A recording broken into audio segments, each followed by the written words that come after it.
नमस्कार। हमने पिछले एपिसोड में आपको कुछ पारिभाषिक शब्दों के बारे में बतलाया था।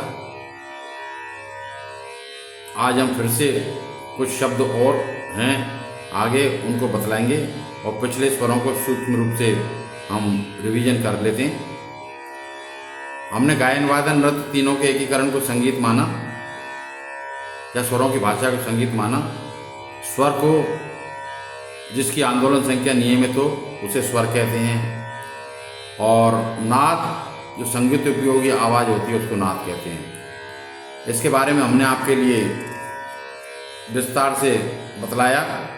मैं समझता हूँ कि अब यहाँ पर उसका जिक्र करना कोई ज़रूरी नहीं है। श्रुति के बारे में मैंने आपको बताया कि जिन ध्वनियों को पृथक पृथक सुना जा सके, यानी जिन आवाज़ों को, आवाज़ कौन सी, जिनकी आंदोलन संख्या नियमित हो, जो संगीत के परिप्रेक्ष्य में काम आती हो, उसको हम श्रुति कहेंगे।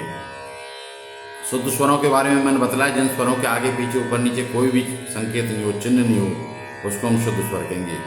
जैसे सा, रे, ग, म, प, ध, नि, सा। मैं गा के बता दूं आपको।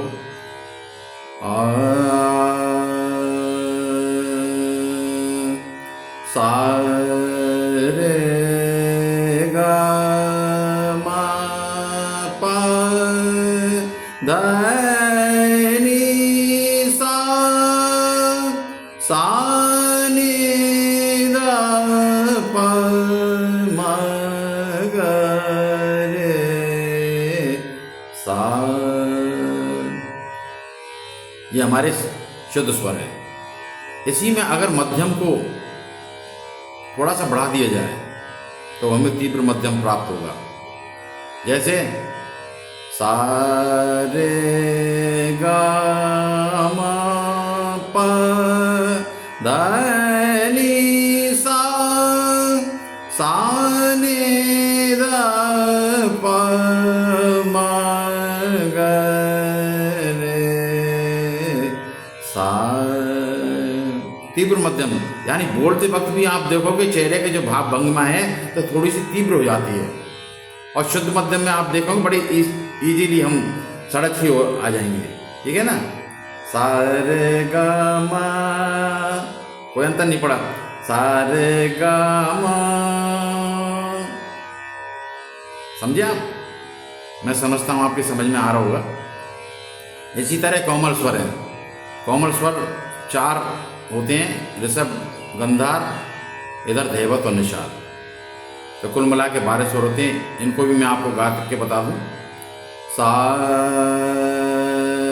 रे, ग, म, प, ध, नि, सा, सा, नि, ध, प, म, ग, रे, सा। आप इनका अभ्यास करें और अभ्यास के माध्यम से सारी चीज़ सुलभ हो जाएंगी। अब मैं आपको जो शुद्ध स्वरों के अलावा स्वर होते हैं उनको विकृत स्वर भी कहते हैं, कन्फ्यूजन नहीं हो आप। इसके बाद में सप्तक यानी 7 स्वर प्लस विकृत स्वर, यानी कि 1 तीव्र और 4 कोमल, यानी 5 स्वर, 7, 5, 12 स्वर के रहने के स्थान को सप्तक कहते हैं। अब संगीत में सप्तक 3 तरह के होते हैं, मंद्र सप्तक, मध्य सप्तक, ताड़ सप्तक। इन चीज़ों को समझना बहुत जरूरी है, क्योंकि बिना इनके समझे आप संगीत में आगे कदम नहीं रख सकते, आप कहीं भी भ्रमित हो सकते हैं। इसलिए इनको बिल्कुल क्लियर कर लें। सप्तक 3 तरह की होती है, मंद्र सप्तक, मध्य सप्तक, ताड़ सप्तक। और अक्सर गाना बजाना हमारा मध्य सप्तक में होता है, क्यों कि गायक या गाने का जो गुणधर्म है उसके अनुसार हम मंद्र सप्तक में भी जा सकते हैं और मध्य सप्तक का प्रयोग करते हुए ताड़ सप्तक में ऊपर जाते हैं। कुशल जो गायक होते हैं तीनों सप्तकों का बराबर इस्तेमाल करते हैं। तो ये सप्तक वाली बात हुई। अब स्वरों में आरोह अवरोह होता है। आरोह आप समझते हैं, आरोह का मतलब होता है कि स्वरों का ऊपर चढ़ना।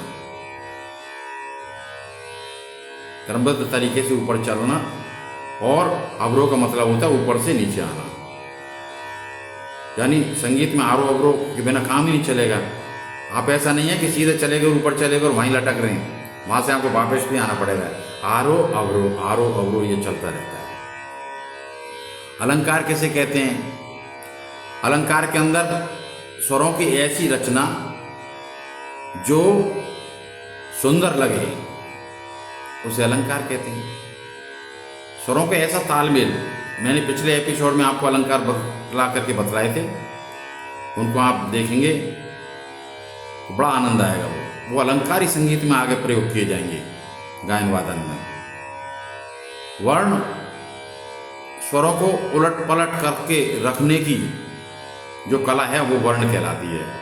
अब इसमें एक तो स्थायी वर्ण है, इसके भी 4 भेद होते हैं। स्थायी वर्ण है, स्थायी वर्ण का मतलब एक ही स्वर को बार बार उसी जगह प्रयोग करना।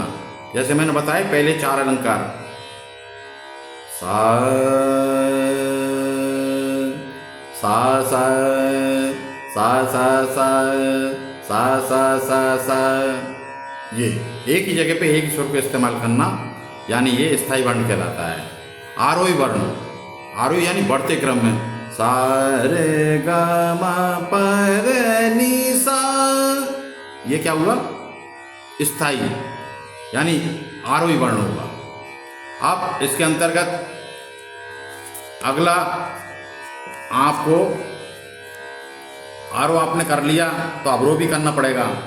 और अवरोह किसे कहते हैं? कि जो स्वर हमारा नीचे उतरता है। सा नी धा प म ग रे सा, ये क्या? अवरोही वर्ण हो गया। अब तीनों वर्णों का प्रयोग हम किसी अलंकार में करें या गाने बजाने में करें तो ये संचारी वर्ण कहलाएगा। संक्षेप में इन चीज़ों को आप याद करें और इसी के साथ में अपनी संगीत की यात्रा को निरंतर बनाए रखें।